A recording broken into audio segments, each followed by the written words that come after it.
हरियाणा में अग्निवीरों को नौकरी में आरक्षण देने पर हुई चर्चा। राज्य पुलिस की भर्ती में मिलेगा 20% आरक्षण। वन विभाग, जेल वार्डन, खनन गार्ड की नौकरी में भी 10% का प्रावधान। भारतीय जनता पार्टी का 46वां स्थापना दिवस। पंचकुला स्थित कार्यालय पंचकमल को बनाया बीजेपी का प्रदेश कार्यालय। सीएम नायब सिंह सैनी ने कार्यकर्ताओं को दी स्थापना दिवस की बधाई। कांग्रेस सांसद जेपी का सरकार पर निशाना, कहा हिसार एयरपोर्ट पर बनाकर रख दिया एड्रोम। पहले भी हिसार एयरपोर्ट से उड़ान भरते थे जहाज।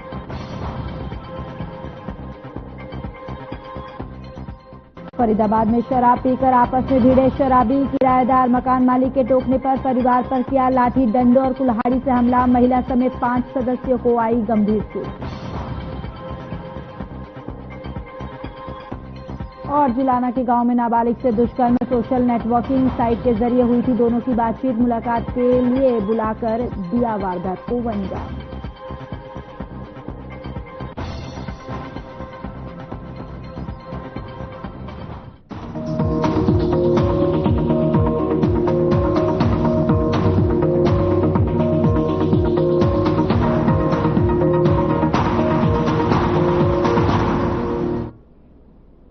नमस्कार, बहुत स्वागत है आप सभी का। मैं हूं आपके साथ ज्योति यादव। भारतीय जनता पार्टी का स्थापना दिवस है, जहां पंचकुला में स्थित बीजेपी का पंचकमल कार्यालय बीजेपी का प्रदेश कार्यालय बन गया। पार्टी के प्रदेश कार्यालय के उद्घाटन पर हवन यज्ञ आयोजित किया गया, जहां मुख्यमंत्री नायब सिंह सैनी ने हवन यज्ञ में आहुति डाली। सीएम के साथ बीजेपी के प्रदेश अध्यक्ष मोहनलाल बडौली समेत कई नेता मौजूद रहे। सीएम ने बीजेपी कार्यालय पंचकमल में पार्टी का ध्वजारोहण किया और साथ ही पार्टी कार्यालय में बने अटल सभागार का भी उद्घाटन किया। इसके साथ ही अटल पार्क और अटल चौक का भी शिलान्यास किया गया।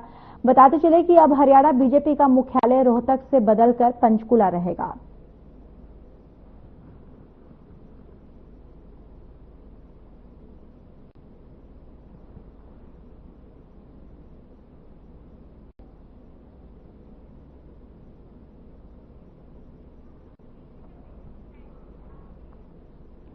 तो चलिए, इस बीच चंडीगढ़ से बड़ी खबर सामने आ रही है, जहां कल होगी एचपीपीसी की और एचपीडब्ल्यूपीसी की बैठक। नायब सिंह सैनी बैठक की अध्यक्षता करेंगे। सुबह 11 बजे हरियाणा निवास में बैठक होगी। कई विभागों की खरीद को लेकर मंजूरी दी जाएगी। ये बड़ी जानकारी चंडीगढ़ से आप तक साझा कर रहे हैं, जहां पर आपको बताते चले कि एचपीपीसी एचपीडब्ल्यूपीसी की बैठक होगी और मुख्यमंत्री नायब सिंह सैनी की अध्यक्षता में ये बैठक होगी और ये बैठक सुबह 11 बजे होगी। कई विभागों की खरीद को लेकर इस बैठक में चर्चा करने के बाद मंजूरी जो है वो दी जाएगी। चंडीगढ़ से इस वक्त की बड़ी खबर आप तक साझा कर रहे हैं।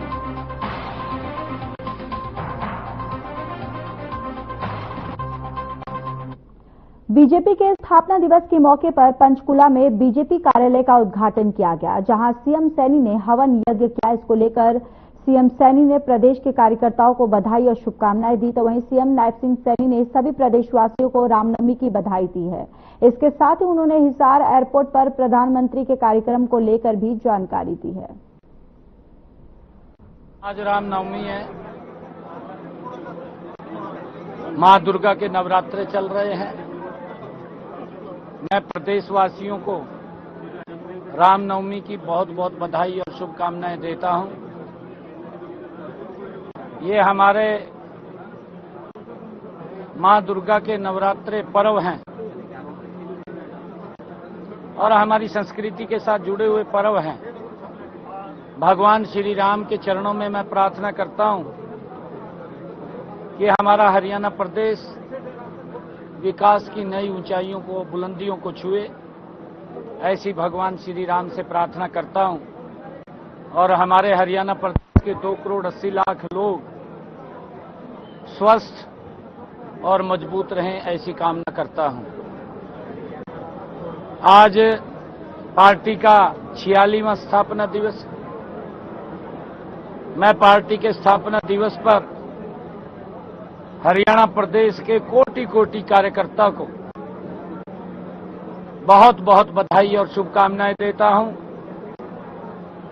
आज इस अवसर के ऊपर हरियाणा प्रदेश के 2 करोड़ 80 लाख लोगों को भी मैं भारतीय जनता पार्टी के स्थापना दिवस पर बहुत बहुत बधाई देता हूं। आदरणीय नरेंद्र मोदी जी के नेतृत्व में ये भारत गति से आगे बढ़ रहा है और हमारे अटल बिहारी वाजपेयी जी ने जब 6 अप्रैल 1980 को पार्टी की स्थापना हुई, अटल बिहारी वाजपेयी जी इसके प्रथम अध्यक्ष बने। जनसंघ के बाद जब भारतीय जनता पार्टी के रूप में पार्टी का गठन हुआ, अटल बिहारी वाजपेयी जी प्रथम अध्यक्ष बने और उन्होंने जो संघर्ष किया, कोटि कोटि कार्यकर्ताओं की जो तपस्या थी, आज उसका परिणाम है कि भारतीय जनता पार्टी एक वट के वृक्ष के रूप में देश के लोगों को छांव देने का काम कर रही है।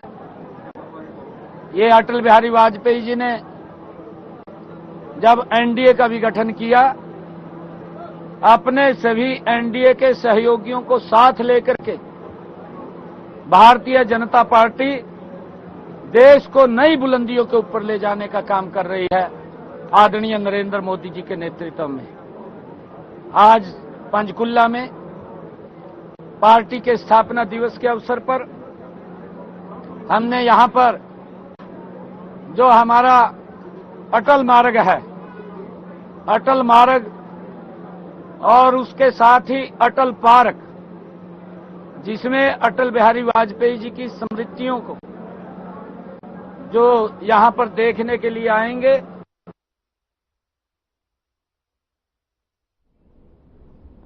तो चलिए रुक कर लेते एक और बड़ी खबर की ओर। पंचकुला से इस वक्त की बड़ी खबर सामने आ रही है, जहां अग्निवीरों को सरकार का तोहफा। ये बड़ी जानकारी पंचकुला से, जहां नौकरी में अग्निवीरों को मिलेगा आरक्षण। राज्य पुलिस भर्ती में मिलेगा 20% आरक्षण, जहां वन विभाग, जेल वार्डन, खनन गार्ड में भी आरक्षण मिलेगा। 10% का आरक्षण मिलेगा, जहां पर जुलाई 2026 में पूरा होगा अग्निवीरों का पहला बैच। ये बड़ी जानकारी पंचकुला से आप तक साझा कर रहे हैं, जहां पर अग्निवीरों को 20% आरक्षण जो है वो राज्य पुलिस में मिलेगा, वन विभाग, जेल वार्डन और ये तमाम विभागों में 20% की छूट जो है वो अग्निवीरों को सरकार देगी। ये बड़ी जानकारी पंचकुला से आप तक पहुंचा रहे हैं।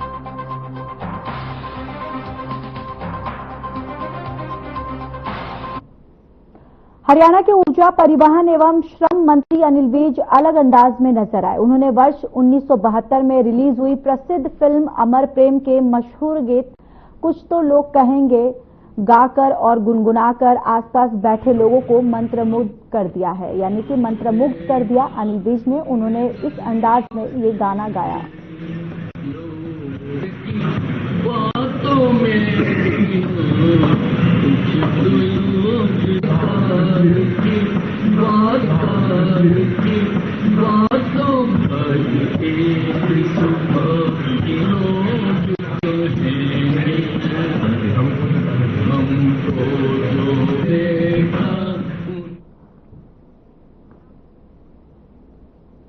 चलिए खबरों में आगे बढ़ते। हिसार के कांग्रेस के सांसद जेपी ने प्रेस कॉन्फ्रेंस की। उन्होंने इस दौरान बीजेपी पर रट डनकर निशाना साधा है और उन्होंने कहा कि हिसार के एयरपोर्ट को एयरड्रोम बना रख दिया है और इसको साथ ही उन्होंने कहा कि 32 गांव के लोग अब इसका विरोध करेंगे। उन्होंने सवाल किया है कि एयरोड्रम में इतनी जमीन क्यों दी गई।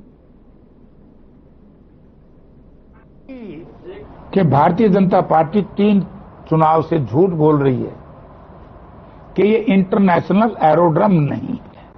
यही बात थी भाई। अगर इंटरनेशनल एरोड्रम होगा, कई साथियों ने मुझसे पूछा फिर मां झूठ बोल रहे हैं, या तो मैं इस्तीफा करूंगा या फिर भाजपा ने जनता से माफी मांगनी चाहिए कि हमने जनता के साथ धोखा करके, गलत कह करके वोट मांगे। यही बात थी कि और थी भाई। आज उसी बात को लेकर के अब पता नहीं इनको क्या सांप सूंघ गया। कई दिन तक पहले कहते रहे जेपी इस्तीफा दे, तैयार हो। पुराना डिप्टी चीफ मिनिस्टर का भी बयान आ गया कि सांसद इस्तीफा देने के लिए तैयार हो जाए। मैंने कहा भाई उसके इंटरनेशनल एयरपोर्ट बनवा दिया हो। जुलाना थाना क्षेत्र के गांव में एक नाबालिग लड़की से दुष्कर्म का मामला सामने आया है, जहां जुलाना थाना क्षेत्र की महिला ने पुलिस को शिकायत दी है, जिसमें बताया गया कि उसकी बेटी की दोस्ती डाटा गुराना निवासी युवक के साथ इंस्टा पर हुई थी, जिसके चलते उनकी बात बढ़ती गई और एक दिन युवक गांव के बस स्टैंड से उसकी बेटी को गाड़ी में बैठा कर ले गया और उसकी बेटी के साथ दुष्कर्म किया। जुलाना थाना प्रभारी ने बताया कि जुलाना पुलिस को एक 0 FIR मिली थी, जिसमें एक महिला की तरफ से बताया गया था कि उसकी नाबालिग बेटी के साथ एक युवक ने दुष्कर्म किया है। पुलिस ने महिला की शिकायत पर युवक के खिलाफ पॉक्सो एक्ट के सहित विभिन्न धाराओं के तहत मामला दर्ज कर आगामी जांच शुरू कर दी है।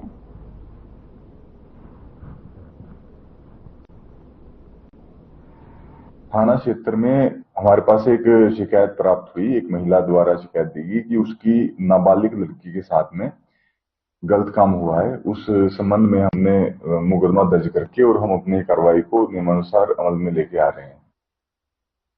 इस तरह की शिकायत दी गई थी, कौन सी FIR पहले यहाँ पर हुई? ये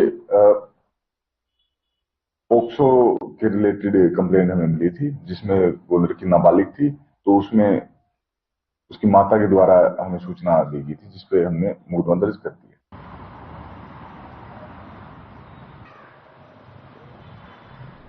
जुलाना क्षेत्र में जिंद रोहतक मार्ग पर स्थित संकट मोचन पेट्रोल पंप से एक चावल से भरा कंटेनर चोरी हो गया। इसकी शिकायत पुलिस को दी गई। पुलिस ने अज्ञात के खिलाफ मामला दर्ज कर जांच शुरू कर दी। बूढ़ा खेड़ा लाठर गांव निवासी जगबीर ने पुलिस को दी शिकायत में बताया कि वे कैथल से चावल लोड करके लाया था।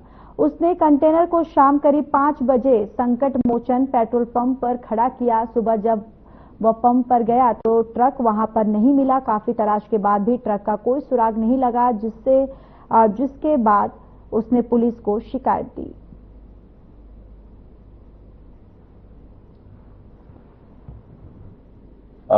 हमारे पास में एक ट्रक चोरी की शिकायत प्राप्त हुई थी। हमें सूचना मिली कि एक ट्रक चोरी हो गया, जिसपे हमने उस पर छानबीन की, मुकदमा दर्ज करके हम लोग इन्वेस्टिगेशन कर रहे थे। जो इन्वेस्टिगेशन के दौरान पोड़ी गांव से हमें उसका ट्रक का जो बैक पिछला हिस्सा था जिसमें चावल थे वो हमें मिला था, वो हमने ले लिया। बाकी अज्ञात व्यक्ति द्वारा ये ट्रक को चोरी किया गया, उस पर छानबीन कर रहे हैं। जल्द से जल्द उनको राउंड अप किया जाएगा। ये संकट मोचन पे से की वारदात है, वहां से इसको चोरी किया गया। सीसीटीवी फुटेज की जांच कर रहे हैं हम लोग। सीसीटीवी फुटेज को चेक किया जा रहा है। जो भी साक्ष्य सामने आ रहे हैं उनको फाइल पे लिया जा रहा है।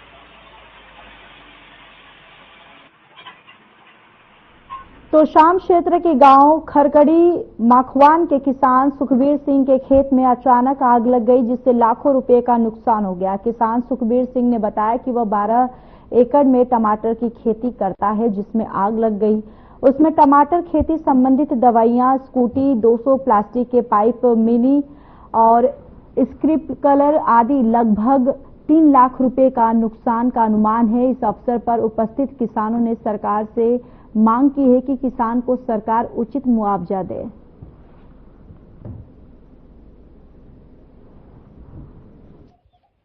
टमाटर में लॉसिंग तो है जी, कई सालों से टमाटर की खेती करा है। ऊपर से ये प्रकृति ने मार दे दी, तो हम तो प्रशासन डीसी साहब से यही मांग करते हैं जी, इसको उचित कुछ दिया जाए तो ये उस पर दोबारा खड़ा हो जाए। 112 पे आपने फोन किया था? हाँ, 112 पे फोन किया था जी, मैंने कॉल की थी भाई के नंबर से। फायर ब्रिगेड को भी की थी। जब फायर ब्रिगेड का आया उस टाइम हमने बुझा ली थी जी। काफी किसान आगे थे यहाँ, बहुत ज्यादा किसान आसी पड़ोसी सारे आगे, इसको बुझा लिया गया था। कोई ट्रैक्टर भर के लाया था, उससे स्प्रे पंप से इसको कर दिया था जी। नुकसान है जी लगभग 3-3.5 लाख रुपए मिनिमम नुकसान है इसका।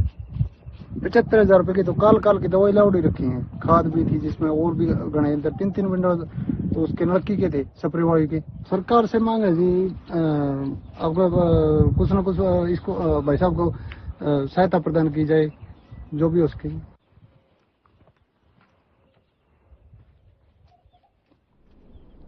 गांव नांगल में सैनिक सम्मान समारोह का आयोजन हुआ, जिसमें भिवानी से बीजेपी विधायक घनश्याम सराफ ने शिरकत की, जहां उन्होंने 40 फुट ऊंचे तिरंगे का लोकार्पण किया। इस दौरान उन्होंने कहा कि भिवानी के ग्रामीण क्षेत्रों में विकास की कोई कसर नहीं छोड़ी जाएगी। राज्य सरकार ग्रामीण विकास को लेकर पूर्णतया गंभीर है और ये बात उन्होंने भिवानी हलके के गांव नांगल में सैनिक सम्मान समारोह के दौरान ग्रामीणों की विभिन्न मांगों को पूरा करने के बाद अपने संबोधन में कहा। विधायक घनश्याम सराफ ने गांव नांगल के 3 विभिन्न वर्गों की धर्मशालाओं के निर्माण कार्यों को पूरा करवाने के लिए 15 लाख रुपए की घोषणा की। इसके साथ ही गांव के जोहड़ी से नहर तक करीबन 1.5 किलोमीटर का पक्का नाला बनवाए जाने की घोषणा भी की।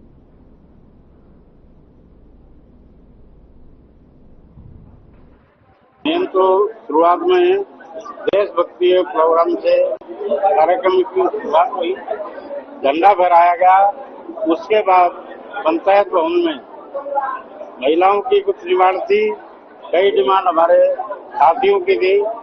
हमने बिजली के 10 पोल और उनकी लाइनें डलवाने का काम करेंगे और एक पिंडी का टुकड़ा बाकी है, उसको भी पूर्ण करने का काम करेंगे। और दौड़ की जो समस्या है, पानी जो लाना है, उसके लिए खाद्यान्न साहब से बात होगी। अधिकारी हैं वे हमारे, उन्होंने आवर दी कि इनके गांव की ये दायर समस्या है और जल्दी ये पाइपलाइन डाल के इसका काम करेंगे। मान गांव की पंचायत वह मिलजुल करेगा। हमारे एक भाई हैं जो बाहर रहते हैं, उन्होंने ये प्रोग्राम बनाया। इससे पहले तो विधायक जी से भाई तिरंगा फहराया, उसके बाद जितने भी अपने सैनिक हैं जो भाई फौज में लगे हुए या रिटायरमेंट हैं या जितने नंबरदार हैं, उन सभी को सम्मानित किया गया गांव की पंचायत की तरफ से। वह गांव के जो दीवाना श्याम मंडल जो हमारी कमेटी है उसने, और ये श्याम दीवाना कमेटी है, बहुत अच्छा काम कर रही है। देश भर की तरह रादौर में भी रामनवमी का पर्व धूमधाम से मनाया गया। इस मौके पर श्री रामनवमी आयोजन समिति रादौर की तरफ से एक विशाल शोभा यात्रा का आयोजन किया गया। शोभा यात्रा में राम दरबार के अलावा अन्य सुंदर झांकियां निकाली गई। शोभा यात्रा पंचमुखी हनुमान मंदिर से शुरू हुई और शहर के मुख्य बाजारों से होकर गुजरी। इस मौके पर शोभा यात्रा का जगह जगह सामाजिक और धार्मिक संस्थाओं के अलावा स्थानीय लोगों ने पुष्प वर्षा कर स्वागत किया। झांकी में गुरुकुल कलेसरा के बच्चों ने योग की कला का प्रदर्शन किया। शोभा यात्रा में दुर्गा वाहिनी की झांकी सभी के आकर्षण का केंद्र बनी रही।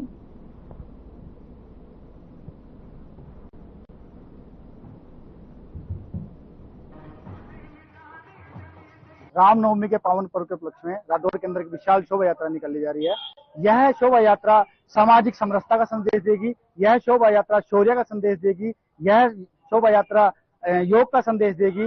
तो ऐसी एक भव्य शोभा यात्रा होने जा रही है और सर्व समाज इस शोभा यात्रा के अंदर शामिल है। आप देख रहे हैं कि पूरी जो हमारे रामायण से जुड़े हमारे पात्र हैं, उनकी झांकियां निकाली जा रही हैं। उसके साथ साथ जो सामाजिक समरसता और दुर्गा शक्ति के ऊपर विशेष फोकस है। जो आज की हमारी जो महिलाएं हैं, जो दुर्गा का रूप है, वो भी एक झांकी यहाँ निकाली जाएगी। तो समाज के अंदर बड़ा उत्साह का वातावरण है और सभी लोग इसमें बढ़ चढ़ के भाग ले रहे हैं।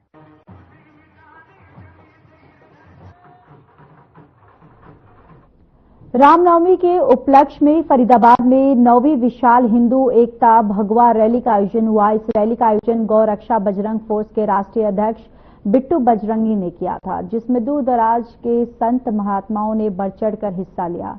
तो वहीं हजारों की तादाद में स्थानीय लोग भी भगवा ध्वज उठाकर इस रैली में बड़े ही जोश के साथ शामिल हुए। ये रैली फरीदाबाद के दशहरा ग्राउंड से शुरू होकर शहर के तमाम मुख्य चौक चौराहों से जय घोष करते हुए गुजरी, जहां जगह जगह पर लोगों ने इस रैली का स्वागत किया।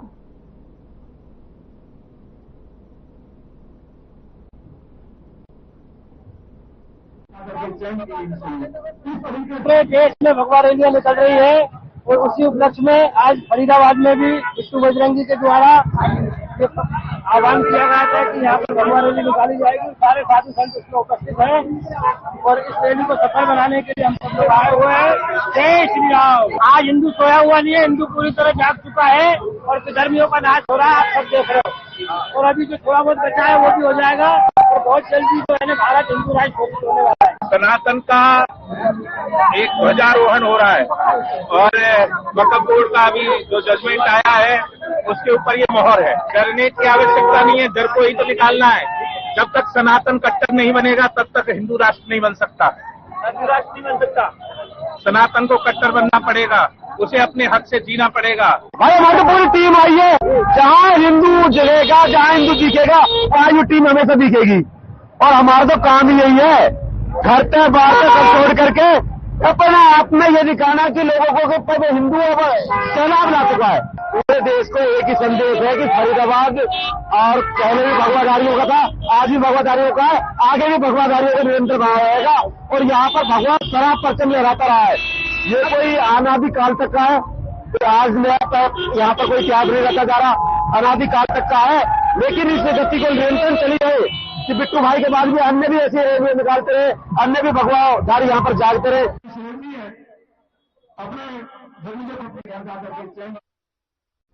दिल्ली से सटे फरीदाबाद के भारत कॉलोनी इलाके में शराब पीकर आपस में झगड़ा कर रहे कुछ शराबी किराएदारों को पड़ोसी मकान मालिक ने शराब पीकर झगड़ा करने से टोका रोका, जिसके बाद शराब पीकर आपस में झगड़ रहे शराबी तैश में आकर मकान मालिक पर ही लाठी डंडों से हमला कर दिया। तो वहीं बचाव करने के लिए परिवार की महिला सामने आई तो शराबियों ने उन पर भी लाठी डंडे कुल्हाड़ी से हमला कर दिया। बताते चले कि झगड़े का वीडियो सोशल मीडिया पर जमकर वायरल हो रहा है।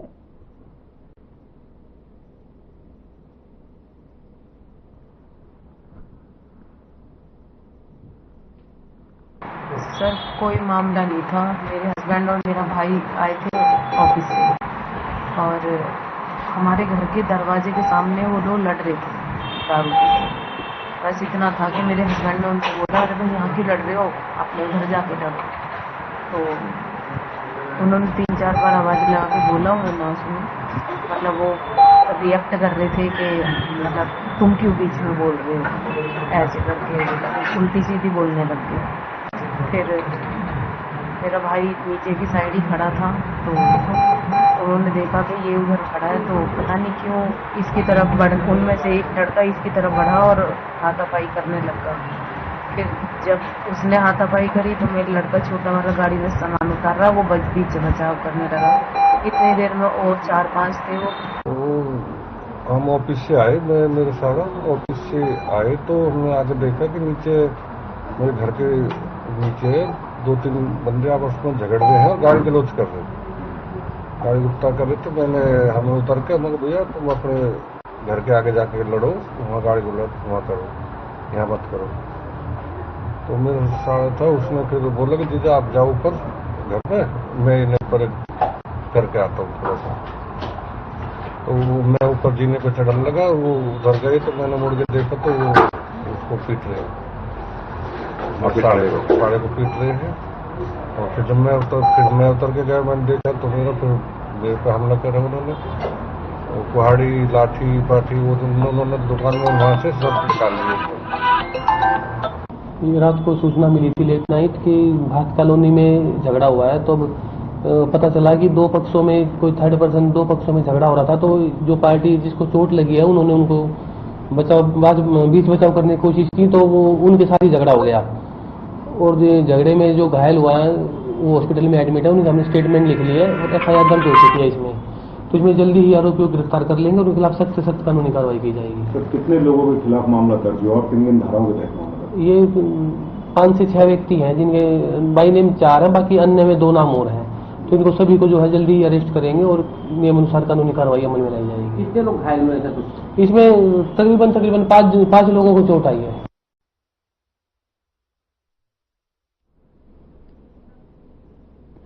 पिहोवा क्षेत्र के गांव मुरतजापुर स्थित नायरा पेट्रोल पंप पर रविवार तड़के लूट की बड़ी वारदात सामने आई है। बताते चले कि सुबह करीब 4:10 में 3 नकाबपोश युवक पल्सर मोटरसाइकिल पर सवार पेट्रोल पंप पर पहुंचे और पिस्तौल के बल पर सेल्समैन से 10,610 लूटकर फरार हो गए हैं। पेट्रोल पंप पर कार्यरत प्रदीप पुत्र शमशेर सिंह निवासी गांव पबनावा ने बताया है कि 3 युवक पेट्रोल डलवाने आए थे। उन्होंने 100 का पेट्रोल डलवाया और पैसे भी दिए। इसके बाद 2 युवक पिछली ऑफिस में घुस आए और उनमें से एक के हाथ में पिस्तौल थी। हथियार दिखाकर उन्होंने प्रदीप से गले में रखी रात की बिक्री की सारी नकदी जबरन छीन ली है और जाते जाते आरोपी जान से मारने की धमकी देते हुए फरार हो गए।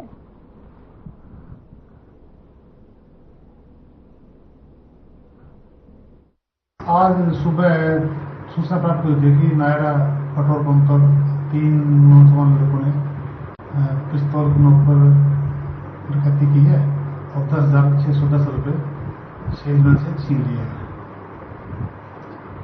तो कोई फर्दर कार्रवाई सर इसमें अभी? इसमें शिकायतकर्ता पवन पपनावा के बयान पर FIR लॉन्च कर दी गई है और मुकदमा तफ्तीश जारी है। सीसीटीवी कैमरा वगैरह खंगाले जा रहे हैं? हाँ, सीसीटीवी पुलिस खंगाले जा रहे हैं और एक चेहरा भी थोड़ा सा आया है, जल्द ही मुकदमे को शॉर्ट आउट किया जाएगा। सर बाइक बिना नंबर की थी या कैसे? हाँ, काले रंग की बाइक थी, पल्सर बिना नंबर की।